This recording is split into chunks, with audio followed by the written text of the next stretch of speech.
अमेरिकेने अवलंबलेले परस्पर प्रशुल्क वाढीचे धोरण आणि त्या अनुषंगाने सुरू असलेल्या व्यापार वाटाघाटी भारतासह जगातील अनेक देशाच्या अर्थकारणावर दूरगामी परिणाम करणाऱ्या ठरत आहेत। अमेरिकेने चीन, कॅनडा, मेक्सिकोसह भारतालाही अमेरिकी वस्तूवरील आयात शुल्क कमी करण्याचे बजावले होते। परिच्छेद चीनमधून अमेरिकेला होणाऱ्या निर्यातीचे प्रमाण लक्षणीय असल्याने चीनने अमेरिकेसोबतच्या व्यापार वाटाघाटी जवळजवळ पूर्ण केल्या आहेत। अमेरिकन वस्तूवरील आयात शुल्काचा फेरविचार करण्यासाठी अमेरिकेने भारताला 90 दिवसांचा कालावधी दिला होता। ती मुदत आज 9 जुलैला संपत आहे। त्याआधी भारताला अमेरिकेसोबत व्यापार वाटाघाटी पूर्ण करणे गरजेचे आहे।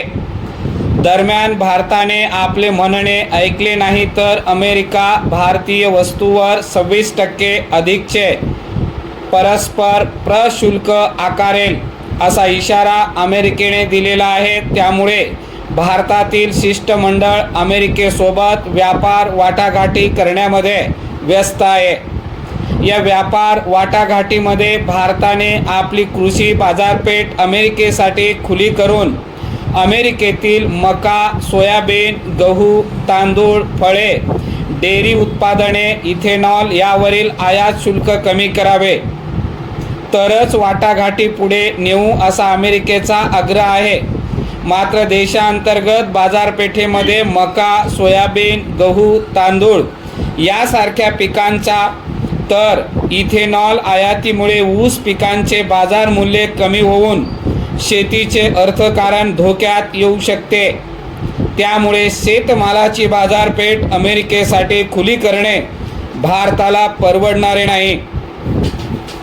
त्या दृष्टीने परस्पर प्रशुल्काच्या निर्यातीला बसणारा धक्का सहन करावयाचा की शेती अर्थव्यवस्थेच्या नुकसानीला तोंड द्यावयाचे हा सरकार पुढील मोठा पेच आहे। परिच्छेद मुळात अमेरिका हा जगातील मक्याचा आणि इथेनॉलचा सर्वात मोठा उत्पादक आणि निर्यात करणारा देश आहे, तर सोयाबीन या पिकाच्या ब्राझील नंतर दुसरा सर्वात मोठा उत्पादक आणि निर्यातदार देश आहे। अमेरिकेने बियाणांमध्ये जनुकीयदृष्ट्या सुधारित तंत्रज्ञानाचा स्वीकार केला असल्याने मका, सोयाबीन यासारख्या पिकांची उत्पादकता सर्वाधिक असून उत्पादन खर्चही तुलनेने अल्प आहे। याबरोबरच अमेरिकेमध्ये मका आणि सोयाबीन उत्पादन शेतकऱ्यांना पीक विमा योजना आणि शेतमाल किंमत भरपाई योजना या माध्यमातून सरकारद्वारे मोठ्या प्रमाणात अनुदान दिले जातात। त्यामुळे तेथील शेतकऱ्यांना आर्थिक संकटाचा सामना करावा लागत नाही। या उलट स्थिती ही भारतातील शेतकऱ्यांची आहे।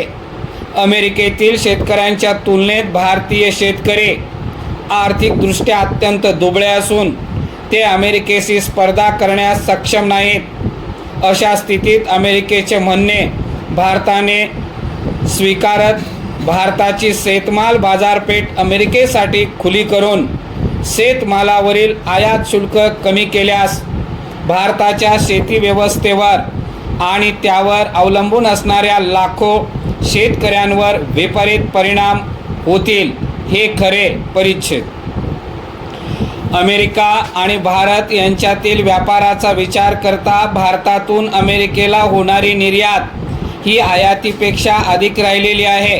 2024-25 या आर्थिक वर्षामध्ये भारतातून अमेरिकेला जवळपास 72,039 कोटी रुपयांची निर्यात झालेली आहे, तर याच वर्षामध्ये भारताने अमेरिकेतून जवळपास 45,000 कोटी रुपयाची आयात केलेली आहे।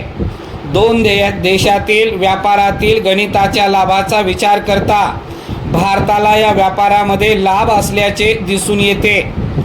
भारतातून अमेरिकेला होणाऱ्या निर्यातीमध्ये प्रामुख्याने इलेक्ट्रिकल यंत्र, उपकरणे आणि सुट्टे भाग यांचा सर्वाधिक वाटा आहे।